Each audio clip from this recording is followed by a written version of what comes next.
there's no golut. Meaning to say, if it's a real accident that could not have been really avoided, there's no negligence at all, he does not go to exile. He does not need that level of atonement. If he was grossly negligent, also he does not go to exile. So exile is an in-between scenario where he wasn't grossly negligent, but it wasn't 100% an accident that could not have been avoided. Meaning there was something you could have maybe done better. And therefore, that's the type of case the Torah says the person has to go to exile. And it'll be an atonement for the person. Now, so Ger Toshav, we said something interesting yesterday. We said a Ger Toshav, person who's a Ger Toshav, he's not a Jew.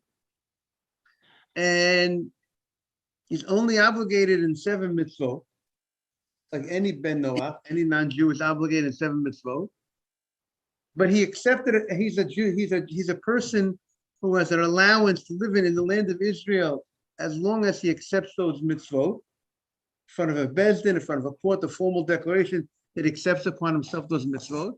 So we said that the Torah says a chidush that he has the idea, he has the concept of going to Golut if he killed another Ger Toshav. But what is it going to do for him? That will be in a certain sense most probably a kapara for him as well. That will be, and he doesn't need to get a stronger punishment than that. Golut would be the right punishment for killing another Ger Toshav. That's what and then he would run to Golut. This Ger Toshav would run to Golut. Rabbi, is there a distinction for a regular ger and a ger toshav? A regular ger is treated how? Right, a regular ger is 100% Jewish. So a regular ger of a Jew apply to a ger. I said the same laws of a Jew will apply to the convert. Exactly. A ger is someone who accepts upon himself. Mr. Safdie said that's a good question. You got someone who's acknowledging he's complimenting you. Thank you. A ger is someone who converts and accepts upon himself all 613 mitzvot. And that person is obligated in all mitzvahs like a Jew. There are certain differences. A Kohen can't marry a convert, but in general, a convert we treat the convert in all aspects like a Jew. And sometimes the Torah goes out of its way to tell us to be very careful how you treat a convert. Meaning, don't verbally abuse them, don't do things to them, but you can't do it to any Jew. But the Torah emphasizes the convert. So some might understand that means there's a special sensitivity to the convert, or some might just understand that maybe that's someone that we need to talk about more, someone who's the underdog, people take more advantage of, perhaps. But the Torah emphasizes you have to love the convert, and so on and so forth. Now, obviously, we know in the Sephardic community, they enacted certain things in order to protect the community. And as Mr. Haber, who we don't see him at the table now, but hopefully he'll be here, if not today, next week. He says that was one of the things that saved the Sephardic community, is their enactment, and people need to appreciate it. I think I don't know if the new generation of Sephardim, maybe Jaime, that's maybe your responsibility to make sure that they're educated properly to know and appreciate the enactment, to appreciate what has needed now more than ever. Right, so I don't know, especially with all the culture out there in the secular society, that the Jewish kids should appreciate what was enacted maybe so many years ago by the community, how that saved the community. Just the statistics are very simple. Look at the Ashkenaz community, look at the Sephardic community. Look at assimilation by the Ashkenazim, look at the assimilation by the Sephardim. 2 different worlds. So the wisdom of the Sephardi rabbis, together with the people, with the congregants, the leaders of the community, that usually things like this would have the support of their community. I mean, I didn't really read up enough on the enactment, but I presume it had the support of the key members of the community with them, leaders of the community, the lay leaders, and look at their great vision, and look how that has saved the vision, how that saved the community. Okay. Yes. Yes. What exactly? Do we obligate him the seven halachot of Noah or no? Because any non-Jew has an obligation to keep them. Right. So why are you saying that he need to keep the seven? Right. Every non-Jew, right. But this is a specific, there's something that, by the way, we need the cord if you don't mind your own. You could do, yeah, the battery, I think is going. We don't want the battery to go. Yeah, because the Ger Toshav is unique, is that if he goes, in order to allow him to live in the land of Israel, as Dr. Navid said, he has to, I think it's on top there. You see it over there? He has to go ahead and he has to accept upon himself these mitzvot. If he does not accept upon himself a formal declaration, we don't allow him to live in the land of Israel. So that, and now that he has this status that he accepted upon the mitzvot, then we have certain responsibilities even in helping him financially. Meaning you want to be a Rasha, you have to leave the country, you can't do it. Right. But we have certain financial responsibilities now. Wow. To help him remain, to help him if he needs food. We don't have that level of responsibility. We don't have that obligation to a non-Jew. The non-Jews, their community, their community should take care of non-Jews. The non-Jewish community should take care of the non-Jewish community. So they should focus on taking care of their brothers. Take care of your brothers and sisters. We do. But there is a concept. We give charity to non-Jews also, so they shouldn't feel like for peaceful purposes. But the Torah's obligations, you've got to take care of family, and all Jews are brothers and sisters. And therefore, that's how we talk about the non-Jews. Take care of the non-Jews.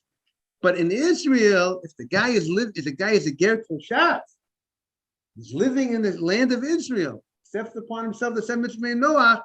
There is a responsibility to help such a person financially, even though he's not.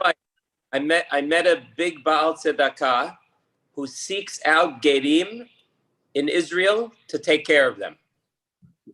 No, Gerim, but the Gerim that he seeks out are Jewish people who did a proper conversion, correct? That's what he's seeking out. Yes. Right. I think the reason why he's doing that, morning, is because he understands many of them might be poor, because they I presume it's more common. They don't have those connections within the community.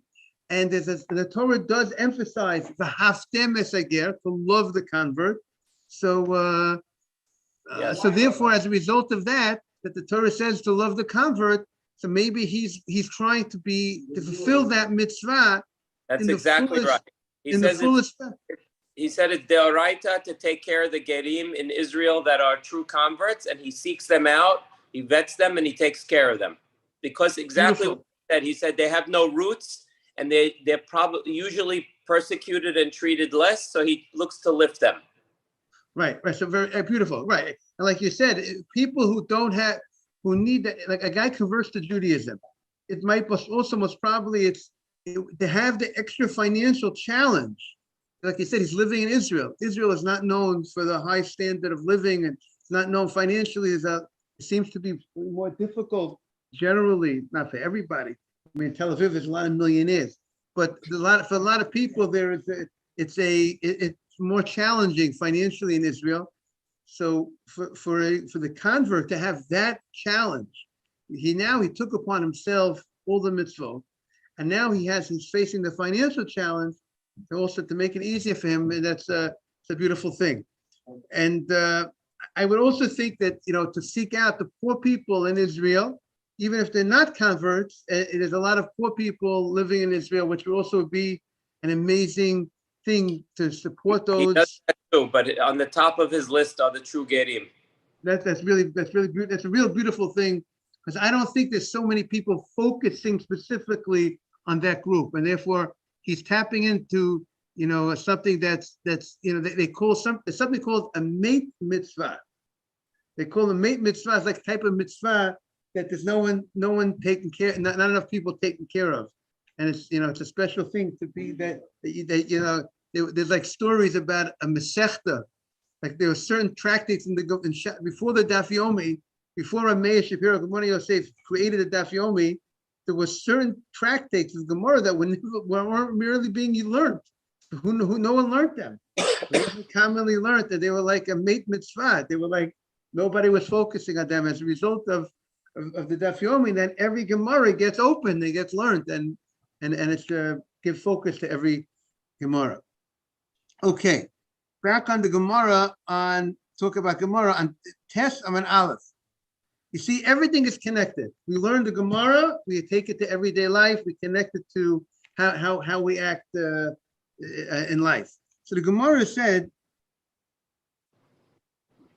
we're up to Uramini. I'm going to ask you, that's 9a, 1, the bottom, Uramini. See, our Mishnah said that a Ger Toshav, this Ger Toshav who accepted upon himself the 7 mitzvahs b'nei Noach, if he kills another Ger Toshav, he goes to Golut. Good morning, Mr. Cohen. He goes to exile. I don't know if I gave Morris a proper morning. He goes to exile. So the Gemara says, Uramini. I have an apparent contradiction. Uramini. The Uramini is in the Gemara. It's about 10 lines from the top. Dr. Navid, look at my finger right over here. The first word of the line is Toshav in the Hebrew section. You see the first word, Toshav? Okay. Uramini. Ramini is from the word Rami, not Rami Cub. Rami is to ask. The root of the word Rami is to ask. I have a question. I have an apparent contradiction. That's what the Gemara is doing right over here. Uramini. Lefika. Therefore, now this is a quote that's connected to the non-Jewish people, that the non-Jewish people that have the 7 mitzvahs of Bnei Noach. So we say about them, and if the chayav mita, if you see the laws of Ben Noach, of a non-Jew, that the fact that the Torah says if they violate one of their 7 laws, they get death for that. They get death. In contrast to the Jewish community, there are specific laws that people would get killed for, but the non-Jewish people, they have 7, and all 7 of theirs, they would get killed if they violate. The Jewish community will also get killed for a number of the 7. 4 of the 7 off the bat, the Jewish community will also get killed. Good morning, Mr. Batesh. They will get killed for worshiping idols. They'll get killed for adultery. They'll get killed for murder. So they're equal to the Gentiles in that. Number 4, if blasphemy is also one of those sins that the Jews will get killed for, if they curse God's name, they mention God's name, they curse the God's name. Those are 4 of the 7 that they will also get killed. However, setting up courts, stealing, and taking a piece of limb from a live animal, those are the other 3 of the 7 of a non-Jewish. The Jews will not get killed, but the Gentiles will get killed for violating any of those additional 3, besides the 4 that the Jews and the Gentiles alike would get killed for. That would be the law. Now, Lefikach, since they're obligated death, so a ger ve'ovet kochavim shehargu, a ger and a non-Jewish person that killed. What do you say? Right, idol worshiper usually is right. Overcome is an idol worshiper, but it doesn't necessarily mean he needs to worship the idols. Meaning, it's another way of referring to a non-Jew. A non-Jew was referred to as an oved kochavim. A non-Jew was referred to as a server of stars. They would serve the stars. Now, what Mr. Deteshman, 9A1 bottom paragraph on the right side, 9A1. Just to make sure. Yes. When we say the guy and the kochavim, they kill someone, is benefit 100%. The new is benefit. Say it again. Who is Mason? No, we're going to explain. We're going to explain that. We're talking even b'shogeg, because the way Rashi learns his Gemara, that even if they did it b'shogeg, even if they did it b'shogeg, they're going to get killed. We're going to see what the case is talking about. Yes. The fikach. Ger v'ovikachovim shahargu. A ger. Ger here means not a true convert that accepted upon himself 613 mitzvot. Rather, ger here means a ger toshav. The one, because they thought we knew what we were referring to. They knew. Sometimes the Gemara doesn't say things because they took for granted, but later on we need to clarify what that means. A ger. A ger and a non-Jew that killed, even if they killed b'shogeg, even if they killed unintentionally, neheragim. They're gonna go ahead and get killed for that act of murder. They murdered somebody, they killed somebody. Now I think some learn that specific if they killed a Jew. I think the Rambam learns that if they killed a Jew is where they would get killed, even if they did it b'shogeg. So a ger and a ger toshav and a ovid kachavim, if they killed a Jew, they will get killed. And some say even when they don't kill a Jew, even when they kill another Gentile. But for now, we're gonna explain it that they killed a Jew. A non-Jew kills a Jew, he would be chayiv death, even if it was not intentional to kill the Jew. Now, but you'll see that they're going to make a quote that the Rambam, I think Jaime is going to appreciate this quote. This is for Jaime, 9A1, number 10 in the art scroll. We'll look at 9A1 and the 10 in the art scroll. On the bottom, Jaime, you got it? Yes. Everybody got 9A1 bottom? Now, I don't know if you have an old Gemara, but 9A1 bottom right. So the first thing it says in halacha, a warning serves to establish that the transgressor state acted with full knowledge of the consequence of his act. That's the purpose of a warning, to know that you knew what you were doing. A Noahite does not need a warning, meaning a Noahite, you know, you have 7 mitzvot. We don't have to warn you. The non-Jew doesn't have to be warned before he does the act. But a Jew, we said, is a special law that he has to be warned before, in order to get a punishment. The court does not punish a Jew without this warning. A non-Jew, he doesn't need to be warned before he does the act. He was given 7 mitzvot. He was given 7 mitzvot b'nei Noach, and he needs to know them. And if you don't warn him and he does it, he gets punished. Now, since the Noahite does not require warning, it follows that he's legally responsible for his transgression, even if it was not done with full knowledge, but was inadvertent. The Brisa rules that a Noahite, an idolater or ger toshav, can be executed even for killing inadvertently. That is the opinion how Rashi explains the Gemara. So again, the non-Jew, what's that? The non-Jew kills someone.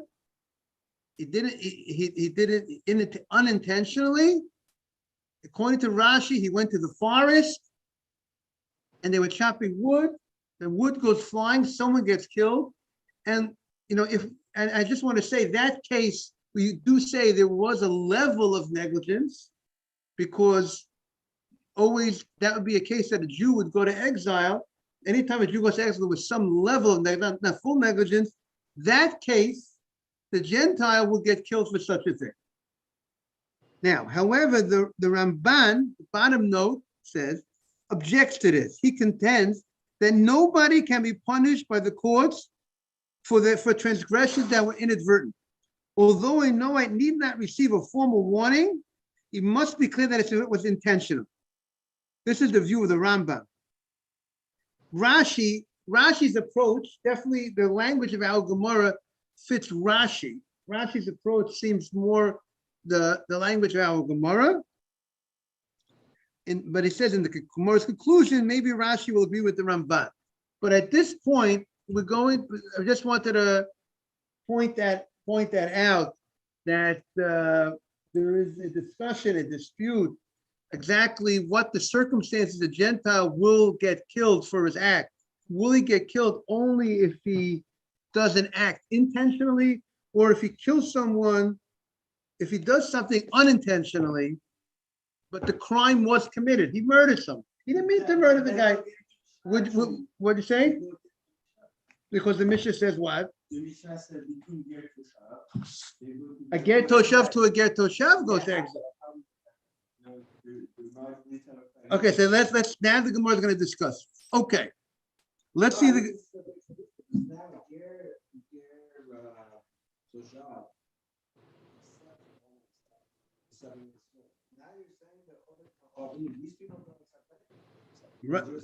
Right, but again, but the ger toshav, he accepted upon himself 7 mitzvot, and therefore, if he kills another ger toshav, he will go to exile back to the bit. So there is an advantage. But if a Gentile will never go to exile. The concept of going to these Ari Miklat, cities of refuge, does not apply to a non-Jew who didn't accept upon himself the 7 mitzvot. It's only to the non-Jew who's living in the land of Israel, who accepts upon himself the 7 mitzvahs b'nei Noach. That non-Jew, we give him this. We keep that's right. I think I voted for that throwing Oh, very good. So so let's be very good. So let's analyze this point. Let's look at the Gemara. The Gemara says, "Fikach ger v'ovet kochavim." A ger toshav, the one who accepted upon himself the 7 mitzvot, and a Gentile, shehargu. If they killed neragin, they would get killed, even if it was done inadvertently, because the way the Gemara is learning, the warning serves to make sure that you're doing. We want to make sure that you're doing an intentional act. So how do we verify and know that you're doing it by a Jew? By giving the warning, we make sure that now we know, we've established, and you still violate the warning, and you go ahead and you eat the not kosher food, or he goes ahead and he murders the person, or he goes away to the Eskes of Shabbat. So we know his act is intentional, because you were warned. If you do this, there's gonna be consequences.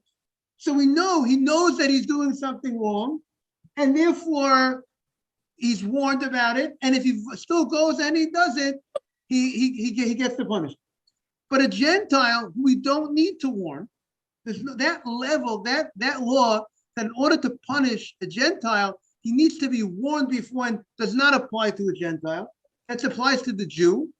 So if we don't need the warning, so therefore the Braita is saying, therefore, if you don't need to warn the guy, so that means he might be doing an act unintentionally, because he never got warned he never got a formal warning. He didn't get a formal warning. He doesn't need a formal warning. And therefore, if he did an act unintentional, since we don't require a warning by the Gentile, he will get killed for that act. And you could say, why? He should have learned. You're a Gentile, you should have learned what you have 7 mitzvot. You should have learned. You're negligent, you should have learned what you need to do. And now again, the Ramban says, no, we're not going to kill the Gentile. If we know that it was inadvertent, Ramban and Rambam agree, right? Agree. They both agree. You will not kill a guy. Now, if he did it inadvertently. See, but if, let's say, he was grossly negligent, then you would kill him. I found the Rambam. There's the Rambam here in Perek Yud, in the 10th chapter of the Laws of Kings. Because in the Laws of Kings, that's where the Rambam talks about the laws of a Ben Noach, of a non-Jew. And he says, the Rambam writes, a Ben Noach, a non-Jew, that was a shogeg, unintentionally. He did something, and he's patur. he did it unintentionally, he will not get punished, the Rambam says, except if he murdered unintentionally. In that case, we, the court, will not kill him, but the Goel Hadam, if the Goel Hadam, if the relative of the one who got killed kills that guy, we're not going to kill the Goel Hadam. So here he says, interesting, the Rambam says, there is an aspect. Now, it doesn't say that the Goel Hadam, should do it, should go ahead and kill this guy. If he killed the guy unintentionally. What'd you say? But if he kills them, it's okay. We don't kill them. But if he does kill him, we're not going to kill him for killing him. Got that, Mr. Batet? We're not going to kill the brother of the victim for killing the assailant if he went ahead and he did it. But that's the thing we're not going to do. But it doesn't mean he should do it. It sounds like if we want to medayik, if you want to infer from the language of the Rambam, the inference of the Rambam is maybe the brother shouldn't kill him. The Rambam doesn't say, okay, he should kill him. He should kill him. If he killed him, the Rambam says, we're going to go ahead and we're not going to avenge the blood of that guy who was just right. Exactly. That's what the Rambam says. But the courts will not kill a non-Jew for acting unintentionally. But the Rambam continues, but when is that talking about? That's when he was unintentional in one of those mitzvot, and he did it without intent. What does it mean it was without intent? Without intent means, let's say he thought this woman was his wife, and it wasn't his wife, it was someone else. That would be the case that he did not intend to sin. He intended to sleep with his wife, but it was like Yaakov and Rachel type of story. There was a switch. Yaakov was intending to be with Rachel, but what happened? It was Leah. He didn't know. Okay, right. But if he knew that this was his friend's wife, but he said, I'm allowed to, he thought I'm allowed to be with my friend's wife. I could be with my wife. And he thinks he could be with his friend's wife. He didn't know that he can't be with his friend. He thinks for one night, he thinks, fine, no problem. Chas v'shalom. And he thought that, so he intended to sleep with his friend's wife. But he didn't know that, he didn't know that it's forbidden.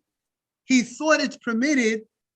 That type of case is considered close to intentional. And he would get killed for such a thing. Even though he should have known, he should have learned, he should have known that you can't sleep with your friend's wife. I don't care, you thought you could sleep with your friend's wife, but you should have known better, negligence, and we're gonna kill them for that. That's what the Rambam says. Similarly, the Rambam says, if the Gentile killed, and he didn't know, I didn't know I'm not allowed to kill. I thought, you know what, I could kill the guy. I thought, if a guy transgresses walks on my property, I thought I could kill him. Now, he walked one step on my property, put his foot on my property, boom, I shoot him. He didn't come in and rob me. He just stepped, he parked his car. He blocked my driveway. I thought I could shoot him for blocking my driveway. We're going to kill the guy for that. Well, you thought you were allowed to kill him. No. You should have known better. Right, Mr. Batesh? You should. Right? Those things happen, right? These more people break tires, slash tires, terrible things that people think that morning. They think they could slash tires and so on and so forth because someone blocks their driveway. That's not allowed, right? We have to figure out how to get the person not to block our driveway. But that's slashing tires or shooting him is not the answer. So that's what the Rambam says. That's called close to intentional. That is the language of the Rambam. The question is when the Rambam says that the non-Jew who kills another non-Jew unintentionally. He didn't mean to kill him. The Rambam says we will not kill the non-Jew for that. If you, let's say, the non-Jew is, you're going hunting. You're going hunting, and by accident you shot somebody. Which we've had a famous politician shot somebody by hunting, right? Remember? We had one of the vice president or something, right? That shot someone. But if the Gentile shot someone, yes, on the set. so unintentionally, someone kills someone. He did not intend to kill that person. We say the Rambam says in such a case he will not get killed. The court will not kill such a person, such a Gentile. But I think some might learn, but that's only true if he killed a non-Jew. But if that guy killed a Jew, then I think the Ritva says, and then things would be different. Even though he did it unintentionally, I think that's how some understand. There's a difference between killing the Jew, right, Mr. Safdie, or killing the Gentile unintentionally. Okay, but let's get back to our Gemara. So our Gemara says the following. The Gemara says, "Lefikach ger v'ovekachavim shehargu." A ger toshav, someone who non-Jew who lives in the Holy Land, he accepted upon himself the 7 mitzvahs of Bnei Noach. He went in front of a court, in front of a bezdin, and he made a formal declaration, I accept my 7 mitzvahs of Bnei Noach, or a guy or a non-Jew. If they kill, the way Rashi is explaining the Gemara, even unintentionally, neheragim. They're going to go ahead and they're going to get killed for that. So the Gemara says, Tani Ger, we group together the Ger Toshav, the person who accepts upon himself the 7 mitzvahs of Bnei Noach, and we group them together with the Oved Kachavim, with the non-Jew. We seem to give him a similar status by grouping him together. Sounds like they have the same laws. So that's going to be the Gemara's difficulty, that you're equating, you seem to be equating the Ger Toshav, who accepts upon himself mitzvah Noach, with the same laws. You're equating him with the non-Jew, and that will be a contradiction to our Mishnah, because our Mishnah says that the Ger Toshav is on a different level. There's this aspect where the one who accepts upon himself the 7 mitzvahs of Noah is in a different level, a higher level than the regular Gentile. Like there's 3 categories. Jews have certain type of laws, the Ger Toshav, and then the Gentile. 3. So the Gemara says, now what's the Gemara's question? Ma oved kachavim. When it comes to a Gentile, lo shna the kartel bar mine. There's no difference if a Gentile killed another Gentile. V'lo shna the kartel the larbine, or he killed someone who is not a Gentile. He killed a Jew.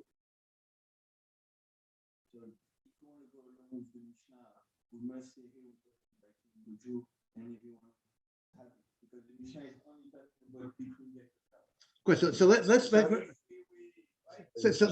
see how the Gemara interprets it. Okay, let's see. Ma ovid kachavim, by a Gentile. There's no difference if he kills another Jew and another guy. V'loshna de katalarpine. There's no difference if he kills someone who's not a guy. He kills a Jew. Neherag, he will get killed for that act. So here it says there's no difference. Now this is learning, at least this, the language of the Gemara is saying there's no difference between a Gentile who kills a Jew or a Gentile kills another Gentile. He will get killed.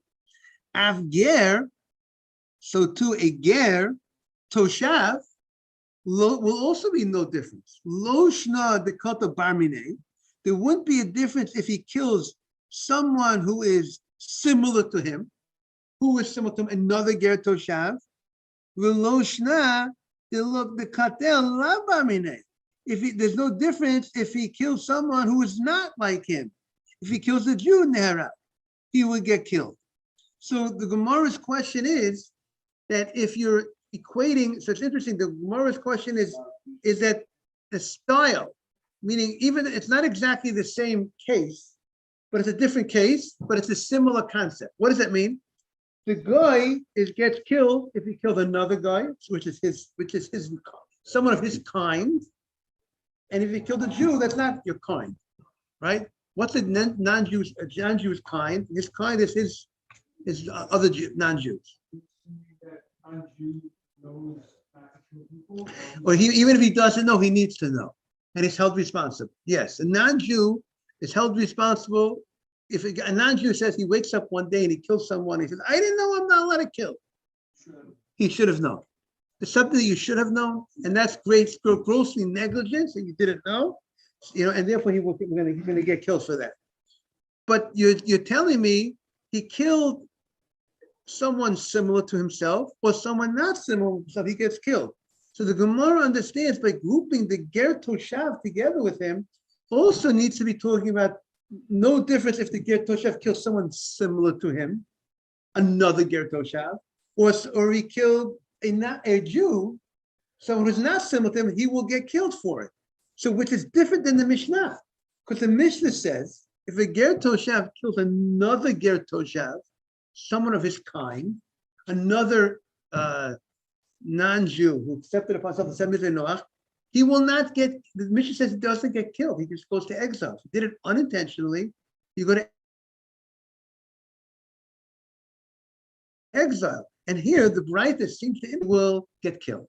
So that is the Gemara's apparent contradiction. What is the law by a Ger Toshav who kills another Ger Toshav unintentionally? Our Mishnah seems to indicate, says, goes to exile. And the Braita, the inference from the Braita is, he doesn't go to exile. He gets killed. He murdered someone. The fact that it was unintentional, you should have been more careful. Like there's you're a person, you're a human being, you have to be more careful. What? What makes you like the idea? Which idea do you like? Get killed because he should have been more careful. But the Mishnah state. Who's more careful? Was not more careful. No, we know the Ger Toshav went in front of court. We know he went in front of court. We know the Ger Toshav goes in front of court, and I presume if you go in front of court, it's a court document. It's documented that this guy, like any bill of divorce, the court gives a stamp on it or whatever. They verify it. There's witnesses. So I would think the fact that it went in front of a court, it's documented. To be continued tomorrow, TBC. To be continued, back tomorrow. Thank you all for joining. And we're leaving off in a question. Thank you, Rabbi. Have a good day. Thank you very much. Have a great day, Yosef and Tzaddik. Thank you. We're back in Townsville, by the way. So you're back in Tannersville? Yeah. Beautiful. Yeah. Enjoy. Thanks. You have a nice